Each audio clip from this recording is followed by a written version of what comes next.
காத்திருந்த இதயம். மாலை காற்று மெதுவாக வீசிக்கொண்டிருந்தது. ஒரு சின்ன கிராமம். அதில் ஒரு சின்ன வீட்டு வாசலில் ஒரு அம்மா தினமும் காத்து கொண்டிருக்கிறார். அவங்களோட பேர் பழனி அம்மாள். அவள் காத்திருப்பது அவள் மகள் காயத்ரி வருகைக்காக.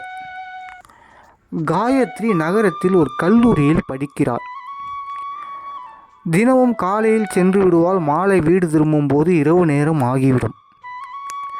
வீட்டுக்கு முன்னாடி அந்த மண் பாதையில் ஒவ்வொரு வண்டியையும் பார்த்து, இந்த வண்டியில் நம்ம பொண்ணு வந்துருவாளான்னு அந்த அம்மா மனசு துடிக்கும். அவள் வந்ததும் பெருமூச்சு விட்டு விட்டு வீட்டுக்குள் அழைத்து செல்வாள் அம்மா. ஒரு நாள் மழை அதிகமாக பெய்து கொண்டிருந்தது. இரவு 9 மணியாகியும் காயத்ரி வீட்டுக்கு வரவில்லை.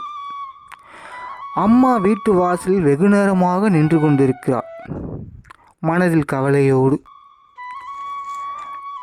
அந்த மழையில் நனைந்தபடி காலில் நிறைய மண்கள் ஒட்டி கொண்டும் உடம்பு குளிர்ந்தாலும் அவள் மனது மட்டும் சூடாகவே இருந்தது. அதுதாங்க அம்மா மனசு. 10 மணிக்கு ஒரு ஆட்டோ வந்து நின்றது. அந்த ஆட்டோவிலிருந்து காயத்ரி மெதுவாக இறங்கினாள். அவளை பார்த்ததும் பழனி அம்மாள் முகம் மலர்ந்தது. மகள் கூறினாள், மழை அதிகமாக இருந்துச்சு அம்மா, அதனால தான் லேட் ஆயிடுச்சு.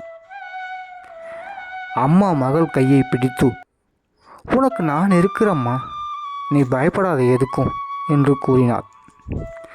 அந்த வார்த்தையை கேட்டதும் காயத்ரி கண்களில் கண்ணீர் வந்துவிட்டது. அம்மா, நீ இவ்வளோ நேரமாக அந்த மழையிலேயே நனைஞ்சிட்டு நின்றுட்டு இருக்க என்று கேட்டாள் காயத்ரி. அதற்கு அம்மா பதில் சொன்னாள், நீ வராமல் நான் எப்படியம்மா வீட்டுக்கு போவேன்?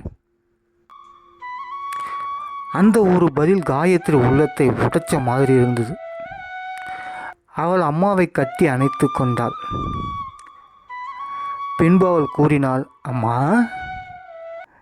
நான் எவ்வளவு பெரியவனானாலும் உன் முன்னாடி ஒரு குழந்தை தான் அம்மா என்று கூறினாள் காயத்ரி.